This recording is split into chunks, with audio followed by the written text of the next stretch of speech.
ठीक है बच्चों, अब ना एग्जाम्पल नंबर 14 पे आ जाओ। एग्जाम्पल नंबर 14 में क्या है, show that every polynomial function is continuous. हमें क्या प्रूव करना है कि दुनिया के जितने भी पॉलिनोमियल फंक्शन होते हैं वो कंटिन्यूअस होते हैं अपने डोमेन में। पॉलिनोमियल फंक्शन का डोमेन क्या होता है, ऑल रियल नंबर। उससे भी पहले पॉलिनोमियल फंक्शन क्या होता है, आई होप पता होगा, नहीं पता है तो एक बार मैं थोड़ा क्विक रिकैप कर देता हूँ।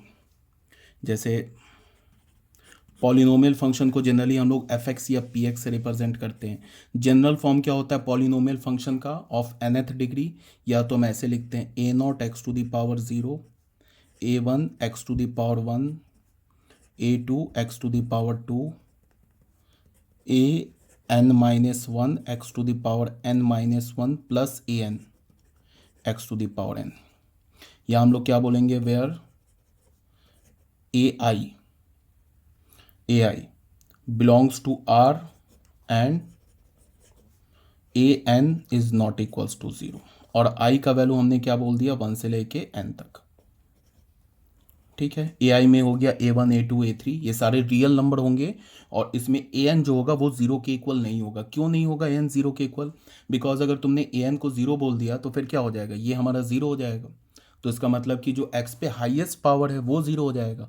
और एक्स पर अगर हाईएस्ट पावर ज़ीरो हो जाएगा तो फिर हम इसे polynomial function of degree n नहीं बोल सकते। डिग्री क्या होता है, जो एक्स पे हाईएस्ट पावर होता है, इसे मैंने क्या बोला, polynomial function of degree N, N degree का पॉलिनोमियल फंक्शन। एक तो हम ऐसे लिखते हैं, ये जो A naught A one A two A N minus one A N, ये क्या है, हमारा कॉफिशेंट है। ए वन क्या है, x to the power one का कॉफिशेंट है। ए टू क्या, x to the power two का कॉफिशेंट है। ए एन क्या, x to the power n का कॉफिशेंट है। ठीक है, एक तो हम ऐसे लिखते हैं एक्स के इंक्रीजिंग पावर के लिए, या फिर हम इसको ऐसे भी लिखते हैं पी एक्स पॉलिनोमियल को जनरली ऐसे लिखा, A N X to the power, या फिर A naught X to the power N. फिर क्या लिखा, ए वन एक्स पर डिक्रीजिंग पावर लेंगे तो एक्स पे power N minus one, plus A two लिखेंगे तो एक्स पे पावर क्या हो जाएगा, एन माइनस टू। अगर ए एन माइनस वन लिखेंगे तो देखो यहाँ पे जो ए का लोअर सबस्क्रिप्ट है ना वो क्या हो रहा है, एन में से सब्ट्रैक्ट हो रहा है। तो यहाँ पे ए का लोअर सबस्क्रिप्ट क्या है, एन माइनस वन। तो एक्स पर पावर क्या होगा, एन माइनस वन, ऐसे सब्ट्रैक्ट हो जाएगा। प्लस ए एन तक जाएंगे तो यहाँ पे लोअर सबस्क्रिप्ट क्या है, एन। तो एक्स पे पावर क्या हो जाएगा, एन माइनस एन। तो ये क्या होगा, A naught X to the power N plus A one x to the power N minus one plus A two X to the power N minus two. ये क्या हो जाएगा, A N minus one X पे power one plus A N X to the power zero. यहाँ भी वही चीज़, where A I belongs to R. A I का मतलब कोई भी रियल नंबर क्या हो सकता, ये कोई भी A one A two A three क्या हो सकता है, रियल नंबर हो सकता है। And A naught is not equals to zero. और आई क्या होगा, वन से लेके एन तक। ये तो हम पॉलिनोमियल फंक्शन को ऐसे डिफाइन करते हैं, जो nth डिग्री का पॉलिनोमियल फंक्शन होता है ना उसको हम ऐसे डिफाइन करते हैं। ये तो आ रही है बात समझ में। अब अगर तुमने n का वैल्यू वन ले लिया तो हमें क्या मिल जाएगा, लीनियर पॉलिनोमियल। n का वैल्यू जीरो ले लिया तो हमें क्या मिल जाएगा, कांस्टेंट पॉलिनोमियल। n का वैल्यू टू लिया तो क्वाड्रेटिक पॉलिनोमियल, थ्री लिया तो क्यूबिक पॉलिनोमियल, फोर लिया तो बाई क्वाड्रेटिक पॉलिनोमियल। इसका मतलब एक, चलो एक एग्जाम्पल ले लेते हैं। अगर हमने n का वैल्यू जीरो ले लिया तो फिर हमें पी एक्स क्या मिलेगा, एन का वैल्यू जीरो लिया तो हमें क्या मिलेगा, ए नॉट, मतलब जीरो तक ही जाएंगे। तो यहाँ पे ए नॉट कोई भी नंबर ले लेते, A naught into x to the power zero. तो X to the power zero तो वन होगा, ए नॉट क्या हमारा कोई रियल नंबर, तो रियल नंबर मान लो वन ले लिया। तो ये क्या मिल गया, कांस्टेंट पॉलिनोमियल। हमें पता है ना कि जितने भी रियल नंबर होते हैं वो सारे रियल नंबर कांस्टेंट पॉलिनोमियल होते हैं। और कांस्टेंट पॉलिनोमियल की जो डिग्री होती है वो जीरो होती है। क्यों, because x to the power zero है। फिर हमें ये भी पता है कि जीरो, जीरो जो है हमारा ना, ये जो जीरो है ये भी एक कांस्टेंट पॉलिनोमियल है और इसकी डिग्री डिफाइन नहीं है। क्यों नहीं डिग्री डिफाइंड है, बिकॉज तुम जीरो को क्या लिख सकते हो, x to the power zero भी लिख सकते हो। फिर या तुम क्या लिख सकते हो, जीरो को x to the power one भी लिख सकते हो। फिर जीरो को तुम x to the power five भी लिख सकते हो। तो इसकी डिग्री नहीं डिफाइंड है। मतलब जीरो को लिख सकते हो ना तुम, x to the power zero, x to the power one, x to the power five into zero, sorry, zero को तुम लिख सकते हो zero into x to the power zero. या फिर इसको तुम लिख सकते हो zero into x to the power one. ये क्या लिख सकते हो, zero into x to the power five. तो डिग्री कौन सा लोगे, फाइव लोगे, वन लोगे, जीरो लोगे, क्या लोगे। तो इसका डिग्री डिफाइन नहीं है। हमें क्या पता होना चाहिए कि every real number is a constant polynomial, जितने भी रियल नंबर होते हैं कांस्टेंट पॉलिनोमियल होते हैं, और zero is also a constant polynomial whose degree is not defined. Zero को छोड़ के बाकी जितने भी रियल नंबर है उनकी डिग्री क्या होती है, ज़ीरो। ज़ीरो की डिग्री क्या होती है, डिफाइन नहीं है।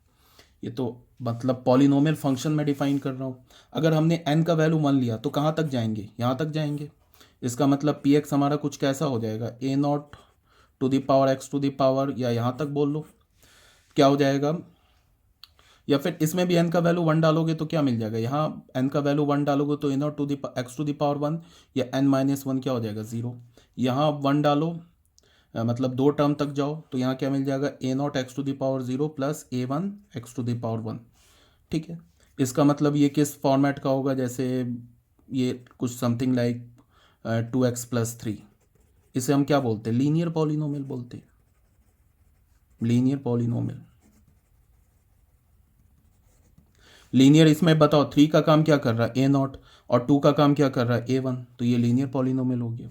अगर हम n का वैल्यू 2 डालते तो फिर हमें क्या मिलता है, क्वाड्रेटिक पॉलिनोमियल। कितने टर्म तक जाएंगे, यहाँ से 3 टर्म ले लो चाहे यहाँ से 3 टर्म ले लो, क्या हो जाएगा, A naught X to the power 0 plus A1 x to the power 1 plus A2 x to the power 2। इसका एग्जाम्पल ले लो, क्या हो जाएगा। फॉर एग्जाम्पल हमने ले लिया 2x² प्लस 3x प्लस 5, तो ये हमारा हो गया। इसमें ए नॉट का काम क्या कर रहा है, इसमें ए नॉट का काम कर रहा है 5, A1 का काम क्या कर रहा है 3, A2 का काम क्या कर रहा है 2, तो इसे हम क्या बोलते हैं, क्वाड्रेटिक पॉलिनोमियल। ठीक है यार, ये बात समझ में। तो पॉलिनोमियल में क्या हो गया, पॉलिनोमियल में हमारे लिए, ठीक है, ये तो ऑलरेडी पता होगा तुम लोगों को पॉलिनोमियल क्या होता है। ये तो मैं ऐसे ही पॉलिनोमियल को मतलब डिफाइन करने में लग गया। ठीक है, ये तो ऑलरेडी पता होगा तुम्हें। ऐसे करके तुम क्यूबिक पॉलिनोमियल ले सकते हो, बाई क्वाड्रेटिक पॉलिनोमियल ले सकते हो। यहाँ पे सबसे इंपॉर्टेंट बात क्या है कि जितने भी पॉलिनोमियल फंक्शन होते हैं ना, उनके डोमेन ऑल रियल नंबर होते हैं। और रेंज क्या होता है, रेंज हम नहीं बता सकते, रेंज वेरी करेगा पॉलिनोमियल टू पॉलिनोमियल, वो डिपेंड करेगा कि पॉलिनोमियल इक्वेशन क्या है। तो डोमेन तो होता है ऑल रियल नंबर। उसके बाद क्या है, पॉलिनोमियल की खूबी क्या है कि अगर तुम किसी भी पॉलिनोमियल फंक्शन का किसी पॉइंट पर लिमिटिंग वैल्यू निकालो, तो उस पॉइंट को डायरेक्ट क्या करो, उस पॉलिनोमियल फंक्शन में डाल दो। तो उस पॉइंट पर जो पॉलिनोमियल फंक्शन का वैल्यू होगा वही वैल्यू उसका लिमिटिंग वैल्यू भी होगा। जैसे अगर मैं बोलूँ ना कि इसका लिमिट निकालें x=1 पे, तो x=1 पर इसका लिमिट क्या होगा, 1 पुट कर दो। 1 पुट करोगे तो क्या आएगा, 2 + 3 + 5 8 + 2 10। तो इसका मतलब कि 1 पर इसका लिमिटिंग वैल्यू क्या होगा, 10, और 1 पर इसका फंक्शनल वैल्यू क्या है, वो भी 10। तो 1 पे फंक्शन क्या हो जाएगा, ये पॉलिनोमियल, क्वाड्रेटिक पॉलिनोमियल कंटिन्यूअस हो जाएगा। ठीक है, तो अब हम लोग क्या करते हैं, ये तो मैंने पॉलिनोमियल समझाया। अब हम लोग क्या करते हैं कि पेज नंबर 27, अब हम लोग प्रूफ करते हैं कि every polynomial function is a continuous function. हमारे पास पेज नंबर 14 में क्या है, हमें प्रूफ करना है कि जितने भी पॉलिनोमियल फंक्शन होते हैं वो एक कंटिन्यूअस फंक्शन होते हैं, ये हमें प्रूफ करना है। तो प्रूफ कैसे करेंगे, मान लो कि एक हमने जनरल पॉलिनोमियल फंक्शन ले लिया, ऐसे ले लिया A0 x to the power 0, A1 x to the power 1, A2 x to the power 2 and so on, an-1 x to the power n-1 plus an x to the power n। और हमने बोला इस function का domain क्या होता है, polynomial function का all real number. उसके बाद हम लोग बोलते हैं कि let c belongs to r, c हमारा क्या, कोई भी रियल नंबर है, तो इसका लिमिट निकालते हैं c पर। और फिर हमें c पर लेफ्ट हैंड लिमिट और राइट हैंड लिमिट की जरूरत नहीं है, बिकॉज c के लेफ्ट में जाओ राइट पे जाओ यही फंक्शन डिफाइंड है। तो उसके लिए limit x is tending to r c f(x), ये क्या हो जाएगा, limit x is tending to r c f(x) की जगह क्या डालेंगे, A0 x to the power 1, A1 x to the power 1, A2 x to the power 2 and so on an x to the पावर n। तो इसका limit ये क्या, हमारे पास पॉलिनोमियल फंक्शन है, किस पर लिमिट निकाल रहे हैं, c पर। तो क्या करेंगे, सीधे इसको c पुट कर दे, ये क्या मिल जाएगा, A0 c to the power 0, A1 c to the power 1, A2 c पे पावर 2, और ये क्या होगा, an c पे पावर n। ये किसके इक्वल हो गया, ये f ऑफ c के इक्वल हो गया। तो यहाँ से हमें क्या पता चला कि limit x is tending towards c f(x) is equals to f of c। इससे हमें क्या कंक्लूजन मिला, कि f x is continuous at x is equal to C. F x जो हमारा वो क्या है, कंटिन्यूस है। यहाँ से हमें ये पता चला कि f x is continuous at x is equals to c. This implies that f x is continuous for all x belongs to R. जितने भी रियल नंबर है ना, सबके लिए फंक्शन हमारा कंटिन्यूस है। बस हो गया ये प्रूफ। इतना अगर तुम लिख दोगे ना तो तुम्हारा एक मार्क्स भी नहीं कटेगा। ठीक है, अब बच्चों आ जाओ हम लोग एग्जाम्पल नंबर 14 तो हो गया हमारा कंप्लीट। अब आ जाओ एग्जाम्पल नंबर 15 में। बच्चों आ जाओ एग्जाम्पल नंबर 15 में। एग्जाम्पल नंबर 15 में क्या है, find all the points of discontinuity of the greatest integer function defined by f x is equal to greatest integer x, where greatest integer x, ये box किसे represent करता है, denotes the greatest integer function less than और equals to x. NCERT का एक question है example number 15। तो हमें क्या दिखाना है या क्या हमें फाइंड करना है, जितने भी ग्रेटेस्ट इंटीजर फंक्शन के पॉइंट ऑफ डिसकंटिन्यूटी है ना वो हमें फाइंड आउट करना है। तो I hope greatest integer function पता होगा तुम लोगों को। अगर नहीं पता है तो एक बार हम लोग ना ग्रेटेस्ट इंटीजर फंक्शन को तुरंत क्विक रिकैप करते हैं। जैसे ग्रेटेस्ट इंटीजर फंक्शन होता क्या है, जैसे हमने लिया y is equals to f x is equals to ऐसे लिखा, ये होता है हमारा greatest integer function, where x क्या इसमें डाल सकते हैं, बिलोंग्स टू r। तो यहाँ से हमें क्या पता चला, डोमेन ऑफ द फंक्शन क्या हो गया, ऑल रियल नंबर। ये बात ठीक है। उसके बाद ग्रेटेस्ट इंटीजर फंक्शन में क्या है कि अगर तुमने x का वैल्यू कोई भी नॉन इंटीग्रल वैल्यू डाला, अगर तुमने x का वैल्यू, ये तुम्हें फंक्शन से पता होगा, ये बस मैं एक्स्ट्रा बता रहा हूँ, ये यहाँ पे इसका कोई यूज़ नहीं है, ये तो ऑलरेडी पता होगा तुम्हें कि ग्रेटेस्ट इंटीजर फंक्शन किसे बोलते हैं। जिस बच्चे को नहीं आता है उसके लिए बता रहा हूँ। अगर तुम्हें पता x का वैल्यू तुमने कोई भी नॉन इंटीजर डाला, फॉर एग्जाम्पल 1/2, तो यहाँ से हमें f ऑफ 1/2 क्या होगा, f ऑफ 1/2 क्या होगा, ग्रेटेस्ट इंटीजर ऑफ 1/2। x की जगह हमने क्या डाल दिया, 1/2। अब हमें इसका वैल्यू क्या होगा, मीन्स f ऑफ 1/2 का वैल्यू क्या होगा, 1/2 बोल रहा हूँ, सॉरी 1.2, 1/2 नहीं 1.2। f ऑफ 1.2 का वैल्यू क्या होगा, 1.2 से जस्ट छोटा रियल नंबर, जस्ट छोटा इंटीजर। जैसे अगर मैंने बोला ना 1.2 से जस्ट छोटा इंटीजर, ये हमारा हो गया 1, तो 1.2 कहाँ होगा, 1.2 1 और 1 2, ये 1 और 2 के बीच में होगा, यहाँ पे होगा ना कुछ 1.2। तो 1.2 से जस्ट पहले वाला इंटीजर क्या है, 1। तो f ऑफ 1.2 ग्रेटेस्ट इंटीजर 1.2 का क्या मिल जाएगा हमें, 1। अगर मैंने बोला f ऑफ -1.2 बोला, तो इसका मतलब कि हमें क्या निकालना, -1.2 का ग्रेटेस्ट इंटीजर। तो बहुत बच्चे क्या बोलते हैं इसको, -1, बहुत बच्चे बोलते हैं स्टार्टिंग में, ये -1 है, ये -2 है। तो -1.2 कहाँ होगा, यहाँ होगा ना, ये पॉइंट होगा ना -1/2, -1.2। तो -1.2 तो -1 से क्या स्मॉलर है ना, तो इससे छोटा क्या होगा, इससे छोटे के लिए जाओगे तुम राइट साइड पे जाओगे तो बड़ा इंटीजर आ जाएगा, छोटे के लिए क्या जाना है, हमें लेफ्ट साइड पे जाना है। तो यहाँ पे हमारा -1.2, तो उस पे छोटे के लिए जाओगे तो हमारा जस्ट छोटा इंटीजर क्या मिलेगा, -2। तो इसका वैल्यू क्या हो जाएगा, -2। अगर मैं बोला f ऑफ, मैंने बोला 3.4, तो 3.4 से यहाँ पे होगा 3, यहाँ पे होगा 4 समथिंग कुछ, यहाँ पे होगा 3.4। तो 3.4 से जस्ट छोटा इंटीजर क्या होगा, 3.4 से छोटे के लिए हम लेफ्ट हैंड साइड पे जाएंगे, तो क्या मिल जाएगा हमें 3। मतलब कि ग्रेटेस्ट इंटीजर ऑफ 3.4 क्या होगा, ये होगा हमारे पास 3।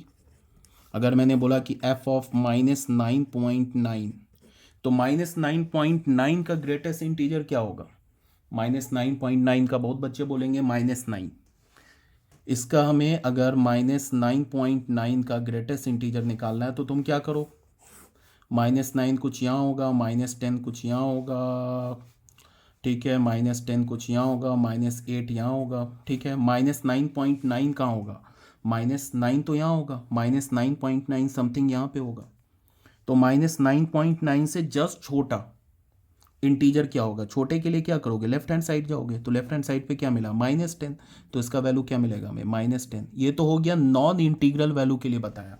अब इंटीग्रल वैल्यू के लिए क्या होगा, अगर तुमने कोई भी x की जगह यहाँ पे ना इंटीजर डाला तो उसका ग्रेटेस्ट इंटीजर वो सेम नंबर हो जाएगा। मतलब क्या होगा, f ऑफ -2 का बॉक्स क्या होगा, इसे बॉक्स x भी फंक्शन बोलते हैं। -2 का ग्रेटेस्ट इंटीजर क्या होगा, -2। f ऑफ 0 का ग्रेटेस्ट इंटीजर क्या होगा, 0 हो जाएगा। एफ ऑफ 3 का ग्रेटेस्ट इंटीजर क्या हो जाएगा, बॉक्स क्या हो जाएगा, 3 हो जाएगा। ये सब ऑलरेडी तुम्हें पता होगा, यहाँ भी हम लोग क्वेश्चन पे डिस्कस नहीं कर रहे हैं, ये तो मैं सिर्फ तुम्हें एक ग्रेटेस्ट इंटीजर का आइडिया दे रहा हूँ। अब तुम ये बताओ कि अगर मैंने x लिया, ग्रेटर देन इक्वल्स टू 0 लिया, लेस देन 1 लिया, देन बॉक्स ऑफ x क्या होगा। अगर मैंने x का वैल्यू यहाँ से देखो 0 और 1, 0 भी ले लिया, 0 से ग्रेटर लिया बट 1 नहीं लिया, तो बॉक्स x क्या हो जाएगा, इसका बॉक्स x 0 हो जाएगा। इसके बीच में 0 का ग्रेटेस्ट इंटीजर क्या होगा, 0, और 0 से 1 के बीच में कोई भी नंबर ले लो, उसका ग्रेटेस्ट इंटीजर क्या होगा, 0। यहाँ से हमें ये पता चला अगर मैंने x का value greater than equals to 1 less than 2 लिया, देन इसका बॉक्स x क्या हो जाएगा, इसका बॉक्स x 1 हो जाएगा। देख लो 1 है, ये है 2, 1 लिया हमने, 1 से ग्रेटर लिया बट 2 नहीं लिया, तो इस बीच में इसका बॉक्स क्या हो जाएगा, मतलब ये इन सारे नंबर पे ग्रेटेस्ट इंटीजर फंक्शन अप्लाई करोगे तो क्या मिलेगा, हमें 1 ही मिलेगा, और 1 का ग्रेटेस्ट इंटीजर भी 1 होगा। अब अगर मैंने बोला कि x जो है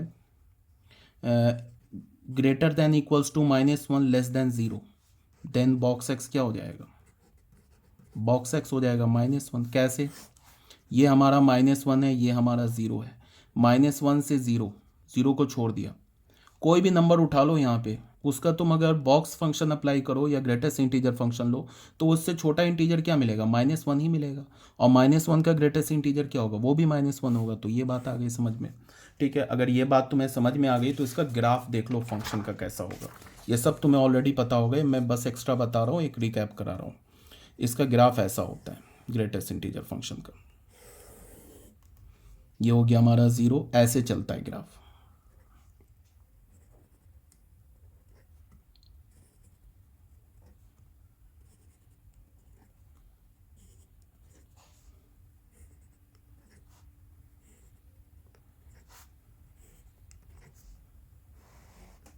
ये हो गया हमारा 1, ये हो गया हमारा एग्जैक्टली, इसके ऊपर क्या हो गया 2, यहाँ पे हो गया क्या हमारा ये 3, यहाँ पे क्या हो गया ये 4, ये क्या हो गया -1, एग्जैक्टली इस होल के यहीं तक होगा, ये क्या होगा -2, ऐसे ग्राफ होगा। ये हो गया हमारा 0, एग्जैक्टली इसके आगे क्या होगा 1, यहाँ पे क्या होगा 2, यहाँ पे क्या होगा ये 3, यहाँ पे क्या होगा 4, यहाँ -1, यहाँ -2, यहाँ -3, ऐसे करके ग्राफ इधर भी बढ़ेगा और ऐसे करके ऊपर भी जाएगा। ये हो गया ग्रेटेस्ट इंटीजर फंक्शन का कर्व। देख लो कैसे हमने कर्व ड्रॉ किया, वो यहाँ से कर्व ड्रॉ किया। अगर यहाँ पे देखो x का वैल्यू क्या है, x का वैल्यू क्या हमारे पास 0 से 1 के बीच में है, तो ग्रेटेस्ट इंटीजर फंक्शन इसी को y बोलते हैं ना, तो y इज इक्वल्स टू 0।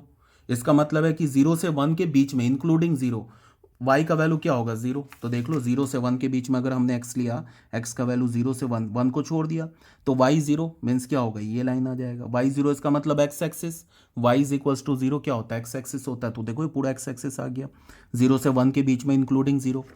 फिर अगर हमने लिया x का वैल्यू 1 से 2 के बीच में लिया, इंक्लूडिंग 1 एक्सक्लूडिंग 2, तो यही है ना y का वैल्यू क्या मिलेगा हमें 1, तो y इज इक्वल्स टू 1 आ जाएगा लाइन, तो ये है ना y is equals to 1 line, y is equals to 1 line, ये आ गया 1 पर क्या होगा 1, इसीलिए यहाँ पे हमने होल क्यों बनाया है, क्योंकि ये पॉइंट का कोऑर्डिनेट क्या आ रहा है, इस पॉइंट का कोऑर्डिनेट आ रहा है हमारे पास 1,0। ठीक है, इसका मतलब क्या है कि अगर मैंने इसको फिल कर दिया ना, इसका मतलब क्या हो जाएगा कि जब हमने x का वैल्यू 1 डाला ना तो y का वैल्यू 0 आ रहा है, बट ऐसा तो है नहीं। x का वैल्यू 1 डालोगे तो y किसे हमने बोला है ग्रेटेस्ट इंटीजर ऑफ x, उसका वैल्यू क्या मिला हमें 1, तो ये पॉइंट तो नहीं आ रहा है ना, इसीलिए इसके ऊपर वाला ये पॉइंट आ गया, इस पे है ना 1,1, x का वैल्यू 1 डालोगे तो 1 का ग्रेटेस्ट इंटीजर 1 होगा, तो 1,1 पॉइंट आएगा कर्व पे। ऐसे करके हमने कर्व ड्रॉ कर लिया। इस लाइन का यहाँ से यहाँ तक ये जो लाइन है ना, ये किस लाइन का पार्ट है, ये y is equals to 1 line का पार्ट है, ये y is equals to 2 line का पार्ट है, ये y is equals to 3 line का पार्ट है, ये y is equals to -1 line का पार्ट है, ये y is equals to -2 and ये y is equals to -3 line का पार्ट है। ये बात आ रही है समझ में। देख लो यहाँ पे जब x हमारा 0 से -1 से 0 के बीच में होगा तो हमें यही है ना y इज इक्वल्स टू -1 होगा, कितने पोर्शन के लिए, -1 से 0 के लिए, -1 से 0 के लिए इन एक्सक्लूडिंग 0 इंक्लूडिंग 1, तो यहाँ पे ये लाइन का पोर्शन आ जाएगा। किस लाइन का पोर्शन है ये? y is equals to -1 line का पोर्शन है, ठीक है।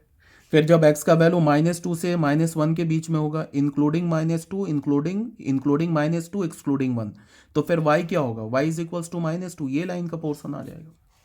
y इज इक्वल्स टू -2 यहाँ तक आ जाएगा ये पोर्शन। आ रही है बात समझ में? तो ये तो ग्रेटेस्ट इंटीजर फंक्शन का कर्व है।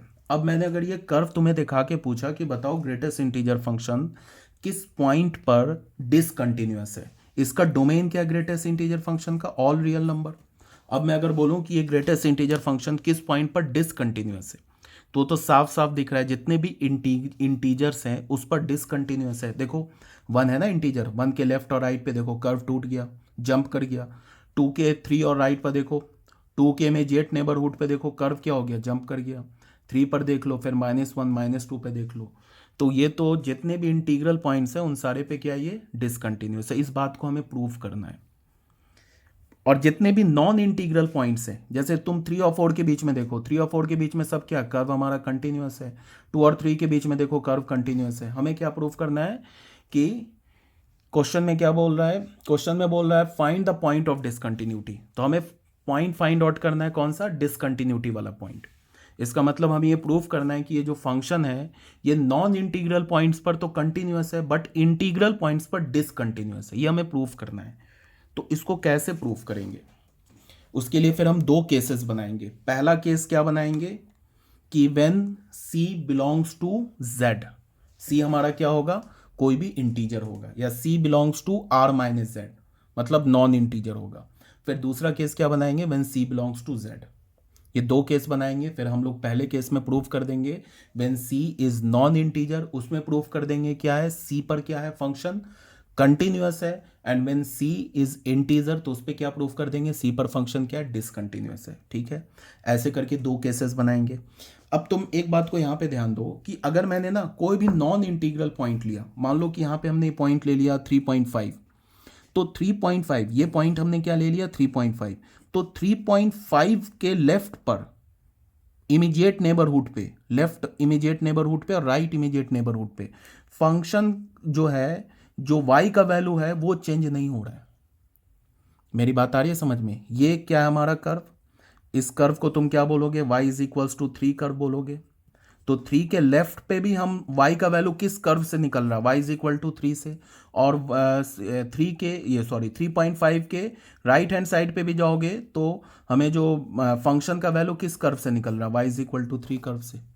मतलब क्या है कि नॉन इंटीग्रल अगर हमने कोई पॉइंट उठाया तो उस पर हमें लेफ्ट हैंड लिमिट और राइट हैंड लिमिट निकालने की जरूरत नहीं है। बट अगर हमने इंटीग्रल पॉइंट उठाया तो उस पर हमें लेफ्ट हैंड लिमिट और राइट हैंड लिमिट की जरूरत पड़ेगी। क्यों? जैसे मान लो कि हमने 3 उठा लिया, तो 3 के लिए कौन सा ग्राफ यूज हो रहा है, y इज इक्वल्स टू 2 का ग्राफ यूज हो रहा है। और 3 के राइट हैंड साइड पे कौन सा ग्राफ यूज हो रहा है, y is equals to 3 graph use हो रहा है। तो 3 के लेफ्ट और राइट पे क्या हो गया, ग्राफ मतलब फंक्शन का जो डेफिनेशन है वो चेंज हो गया ना। 3 के लेफ्ट के लिए तो हम क्या करेंगे, y is equals to 2 curve use करेंगे, और 3 के राइट पे अगर हम लिमिट निकालेंगे तो कौन सा कर्व यूज करेंगे, y is equal to 3 curve use करेंगे। आ रही है बात समझ में? तो इसका क्या मतलब हो गया कि इंटीग्रल पॉइंट के लिए हमें करना क्या होगा, जब हम लिमिट निकालेंगे ना इंटीग्रल पॉइंट पे, तो उस केस में हमें लेफ्ट हैंड लिमिट की जरूरत पड़ेगी और राइट हैंड लिमिट की जरूरत पड़ेगी। और अगर हम नॉन इंटीग्रल पॉइंट पर लिमिट निकालेंगे तो उस केस में हमें लेफ्ट हैंड लिमिट और राइट हैंड लिमिट की जरूरत नहीं पड़ेगी। ये बात समझ में आ रही होगी। जैसे मान लो कि हमने इंटीग्रल पॉइंट उठाया x का वैल्यू -1, तो -1 के लेफ्ट हैंड साइड पे जब हम लिमिट निकालेंगे तो कौन सा कर्व यूज होगा, ये y इज इक्वल्स टू -2। और -1 के राइट हैंड साइड पे जब लिमिट निकालेंगे तो कौन सा कर्व यूज होगा, y इज इक्वल्स टू -1। ठीक है, अगर हमने कोई पॉइंट उठा लिया यहाँ पे -1.5, तो -1.5 के लेफ्ट हैंड साइड पे भी y is equals to -2 curve use होगा, और -1 के राइट हैंड साइड पे भी y is equals to -2 curve use होगा। तो अगर मैंने y is equals to x का वैल्यू -1.5 लिया ना, तो -1.5 लिया, तो -1.5 पे अगर हम लिमिटिंग वैल्यू निकालेंगे तो उसके लिए हमें लेफ्ट हैंड लिमिट और राइट हैंड लिमिट की जरूरत नहीं पड़ेगी। लेफ्ट हैंड लिमिट और राइट हैंड लिमिट दोनों के लिए y is equals to -2 function है। इसको समझना है यहाँ पे, ये काफी इंपॉर्टेंट है। सॉल्यूशन तो मैं बस 2 लाइन में करा दूं, बट इसको समझना इंपॉर्टेंट है, ठीक है। तो यहाँ पे अब क्या करेंगे वो मैं ऐसे देख लो, उसके बाद तुम ऐसे देखो, अगर मैंने कोई भी random real number non integer उठाया, फॉर एग्जांपल यहाँ पे मैंने उठा लिया 3.5 उठा लिया, तो 3.5 से अगर हम x का वैल्यू मैंने 3.5 उठा लिया, तो 3.5 से अगर हम थोड़ा भी लेफ्ट जाएंगे, लेफ्ट हैंड लिमिट लेंगे, तो वो भी हमें क्या मिलेगा, y इज इक्वल्स टू 3। अगर हमने x का वैल्यू उठा लिया ना 3.5, तो 3.5 से लेफ्ट पे भी जाएंगे, मतलब इमीडिएट नेबरहुड अगर 3.5 से छोटा लेंगे, मतलब x का वैल्यू, तो वो भी हमें क्या मिलेगा, y इज इक्वल्स टू 3, इसी कर्व से निकालेंगे। और 3.5 से थोड़ा आगे जाएंगे तो इसी कर्व से निकालेंगे। इसका मतलब क्या है कि अगर मैं तुम्हें 3.5 पर ये समझो, लिमिट अगर मैं बोलूं कि x is approaching to 3.5 greatest integer x, इसका वैल्यू क्या होगा। तो सबसे पहले 3.5 पर हमें लेफ्ट हैंड लिमिट और राइट हैंड लिमिट की जरूरत नहीं है, बिकॉज 3.5 पर हमें क्या है, फंक्शन जो है वो अपने डेफिनेशन को चेंज नहीं कर रहा है, तो हम डायरेक्ट निकालेंगे 3.5 पर लिमिट निकालेंगे। वो किसके इक्वल होगा, 3.5 पर लिमिट निकालोगे तो यही इक्वल होगा ना y इज इक्वल्स टू 3 के, मतलब इसी फंक्शन से निकालोगे ना, वो किसके इक्वल होगा, ग्रेटेस्ट इंटीजर ऑफ 3.5, इसका मतलब 3 के इक्वल होगा। देख लो 3.5 से लेफ्ट हैंड लिमिट, इधर आओ इधर आओ, लिमिट क्या आ रहा है, 3 आ रहा है। अगर मैं तुम्हें बोलूँ कि x इज अप्रोचिंग टू -1.9, इस पर लिमिट निकालो। सबसे पहले क्या है कि -1.9 के लेफ्ट हैंड लिमिट और राइट हैंड लिमिट की जरूरत नहीं हमें, बिकॉज -1.9 के लिए -1.9 कहाँ होगा, यहाँ पे, उसके लिए हमारे पास कर्व तो एक ही है, तो उस पर लेफ्ट हैंड लिमिट और राइट हैंड लिमिट की जरूरत तो है नहीं। तो -1.9 पे अगर मैंने तुम्हें बोला कि लिमिटिंग वैल्यू निकालो बॉक्स एक्स का, तो वो -1.9 पर बॉक्स एक्स का लिमिटिंग वैल्यू क्या होगा, बॉक्स ऑफ -1.9 होगा, मीन्स क्या होगा, -2 होगा। ये सिर्फ नॉन इंटीग्रल पॉइंट की बात कर रहा हूँ। अगर अब मैंने कोई इंटीग्रल पॉइंट उठा लिया, अब मैंने जैसे x का लिमिट बोला मैंने कि x इज अप्रोचिंग टू, तुम निकालो 2, fx निकालो, fx मीन्स बॉक्स x निकालो, तो तुम डायरेक्ट नहीं निकाल सकते हो, डायरेक्ट तुम ये इसका वैल्यू नहीं लिख सकते हो, यहाँ पे हमें लेफ्ट हैंड लिमिट की भी जरूरत पड़ेगी और यहाँ पे हमें राइट हैंड लिमिट की भी जरूरत पड़ेगी। क्यों, बिकॉज 2 के लेफ्ट हैंड साइड में कौन सा फंक्शन है, y इज इक्वल्स टू 1, 2 के लेफ्ट हैंड साइड जाओगे तो ये फंक्शन है ना, फंक्शन का वैल्यू क्या, y इज इक्वल्स टू 1, और 2 के राइट हैंड साइड में जाओगे तो फंक्शन का वैल्यू क्या, y इज इक्वल्स टू 2। तो 2 के लेफ्ट और राइट पे फंक्शन ने अपने डेफिनेशन को चेंज कर लिया, तो इसका मतलब क्या है कि हम इसका डायरेक्ट लिमिट नहीं बोल सकते। इसके लिए हमें करना क्या होगा, पहले इसका लेफ्ट हैंड लिमिट निकालना होगा, फिर हमें इसका राइट हैंड लिमिट निकालना होगा। आ रही है बात समझ में। तो लेफ्ट हैंड लिमिट और राइट हैंड लिमिट कैसे निकालेंगे, पहले लिखेंगे 2 माइनस, तो अगर मैंने बोला कि limit x is approaching to 2 minus box x, ऐसे बोला, तो इसका वैल्यू क्या होगा, बॉक्स x अगर मैंने 2 माइनस के लिए बोला तो इसका वैल्यू क्या होगा, इसका तुम ऐसे वैल्यू लिख सकते हो, सीधे 2 माइनस 1 लिख सकते हो, इसका वैल्यू सीधे तुम 2 माइनस 1 डेट इज 1 लिख सकते हो। देखो 2 माइनस, जैसे ये देखो 2 माइनस यहाँ पे है ना, 2 के लेफ्ट हैंड साइड के लिए क्या होगा, जब तुम 2 का अप्रोच करोगे लेफ्ट हैंड साइड से तो लिमिट क्या होगा, 1 होगा ना इसका, तो डायरेक्ट तुम क्या लिख सकते हो, 2 माइनस। अगर मैं तुम्हें बोला कि limit x is approaching to 2 plus box लिखो, तो ये क्या होगा, सीधे बॉक्स ऑफ 2, इसका मतलब सीधे 2 हो जाएगा। देखो 2 प्लस, अगर 2 को राइट हैंड साइड से अप्रोच करोगे तो लिमिट क्या आ रहा है, 2 आ रहा है। ये आई होप समझ में आया होगा। एक बार और बस 2 मिनट के लिए मैं ये समझाना चाह रहा हूँ, एक बार फिर से कर्व ड्रॉ किया, अभी तक हमने सॉल्यूशन स्टार्ट नहीं किया है, एक बार थोड़ा बड़ा कर्व ड्रॉ कर लेते हैं। ये है हमारा ग्रेटेस्ट इंटीजर फंक्शन का कर्व, ऐसे करके कर्व ड्रॉ कर लिया।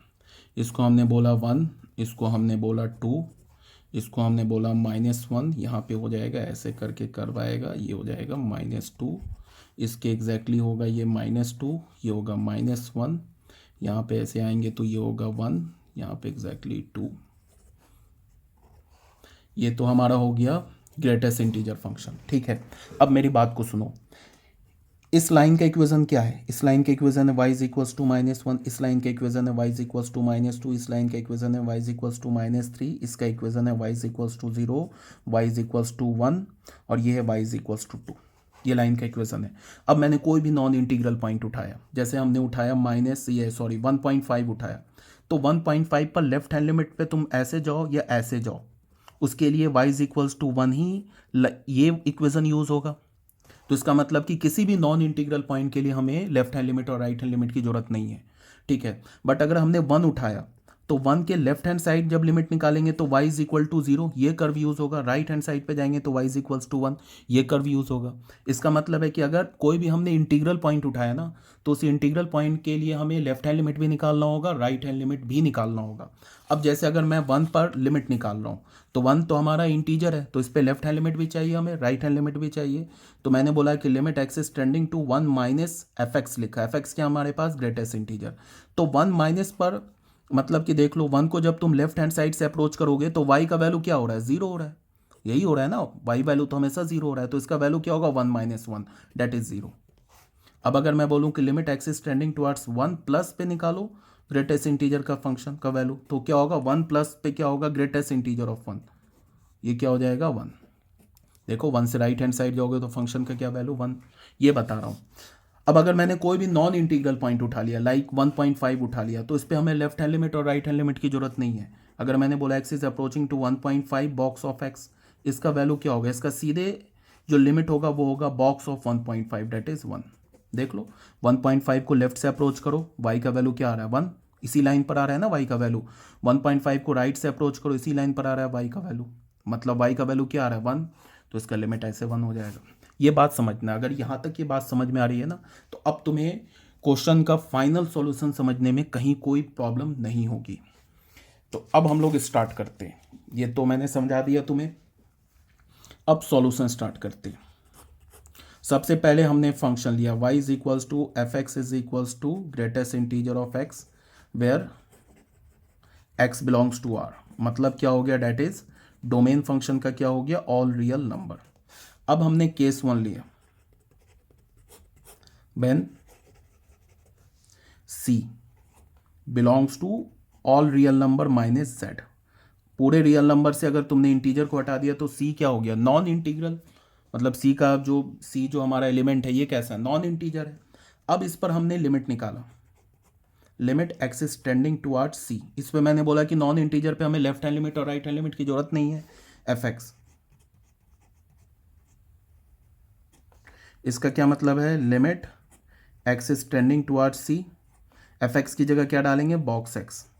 तो अभी मैंने बोला कि इसका कैसे निकलेगा? बॉक्स ऑफ सी, सीधे ये वैल्यू आ गया, ठीक है।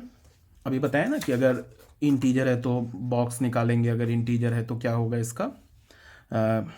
नॉन इंटीजर है तो क्या होगा? डायरेक्ट मैंने कर दिया ना, 1.5 ये नॉन इंटीजर था, तो 1.5 पर हमारा इसका लिमिट क्या हो गया? बॉक्स ऑफ 1.5, बॉक्स ऑफ 1.5 ये आ गया। तो इसका लिमिट क्या होगा? सी हमने क्या बोला है? नॉन इंटीजर बोला है, तो नॉन इंटीजर का बॉक्स क्या होगा? सी अगर नॉन इंटीजर है तो इसका लिमिट क्या होगा? बॉक्स ऑफ सी, ठीक है। अब यहाँ पे फंक्शन का वैल्यू सी पर क्या होगा? बॉक्स ऑफ सी। इसको हमने सेकेंड इक्वेशन मान लिया, इसको फर्स्ट इक्वेशन मान लिया, सॉरी नहीं दिख रहा है, इसको हमने फर्स्ट इक्वेशन मान लिया, इसको सेकेंड इक्वेशन मान लिया। तो यहां से हमें फ्रॉम 1 and 2 क्या मिल गया?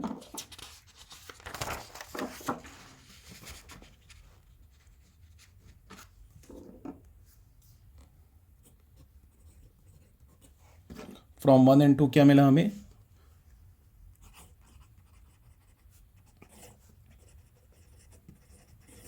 Limit x is approaching to C, F x is equals to F of C.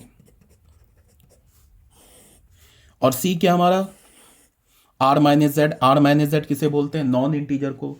This implies that function is continuous for all x belongs to, sorry, continuous at x is equals to C. C पर हमारा function क्या हो गया? Continuous हो गया। तो यहां से हम क्या बोल सकते हैं? Function is continuous for all x belongs to C, क्या हमारा? All real number minus Z. इसका मतलब क्या हो गया? Function is continuous for all non integral real number. Function जो है ना नॉन इंटीग्रल रियल नंबर पे क्या हो गया, कंटिन्यूस हो गया। तो हमारा केस 1 हुआ। अब आते हैं केस 2 पर। केस 2 में हम क्या बोलते हैं, when c belongs to z। c हमारा क्या है, कोई इंटीजर है। तो अगर c हमारा कोई इंटीजर है तो अब मैंने क्या करना है, c पर लेफ्ट हैंड लिमिट लेना है और c पर क्या लेना है, राइट हैंड लिमिट। तो उसके लिए क्या करेंगे, limit x is tending towards c minus f x. इसको हम क्या लिखेंगे, limit x is tending towards c minus f x, क्या हमारा बॉक्स ऑफ x है। अब यहाँ पे देखो क्या बताया कि अगर 1 इंटीजर है ना तो उस पर उसका लिमिट क्या होता है, लेफ्ट हैंड लिमिट क्या होगा, 1 माइनस 1। अगर 1 पर राइट हैंड लिमिट क्या होगा, बॉक्स ऑफ 1। तो इसका क्या मतलब है कि 1 पर c हमारा तो इंटीजर है, तो c पर इसका लेफ्ट हैंड लिमिट क्या होगा, c माइनस 1। ठीक है, अगर हम इस पर c प्लस एफ एक्स, इसका मतलब क्या है, limit x is tending towards c plus box of x। इसका राइट हैंड लिमिट क्या होगा, इसका भी राइट हैंड लिमिट बोला ना कि अगर 1 प्लस पे लेंगे तो बॉक्स ऑफ 1, बॉक्स ऑफ 1 किसके इक्वल है, 1। तो इसका मतलब कि अगर 1 पर राइट हैंड लिमिट लेंगे तो किसके इक्वल होगा, 1 के इक्वल होगा।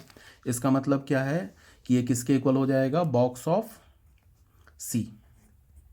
बॉक्स ऑफ c तो इंटीजर है तो सीधे आ जाएगा ये। इसको हमने 3 इक्वेशन बोल दिया, इसको हमने 4 बोल दिया। तो यहाँ से मैं क्या पता चला, from 3 and 4 limit x is approaching to c minus fx is not equals to limit x is approaching to c plus fx। तो यहाँ से हमें क्या पता चला, this implies that function is not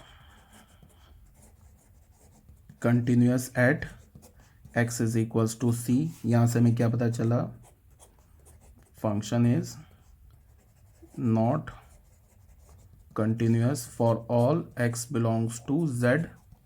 यहाँ से हमें क्या पता चला, फंक्शन इज नॉट कंटिन्यूस मतलब discontinuous, function is continuous for all integers. सारे इंटीजर्स पे क्या हो गया, फंक्शन डिसकंटिन्यूस हो गया। इसको हमने क्या बोला, फर्स्ट इको ए बोल दिया, इसको हमने क्या बोल दिया, बी बोल दिया। हमें क्या बोल रहा था, क्वेश्चन में क्या बोल रहा था कि find all the points of discontinuity. जितने भी पॉइंट्स है ना डिसकंटिन्यूटी वाले वो निकालो। तो 28, 29, तो हमारा फाइनल आंसर क्या हो जाएगा, y is equals to f x is equals to greatest integer x is continuous for all x belongs to r minus z and discontinuous for all x belongs to z।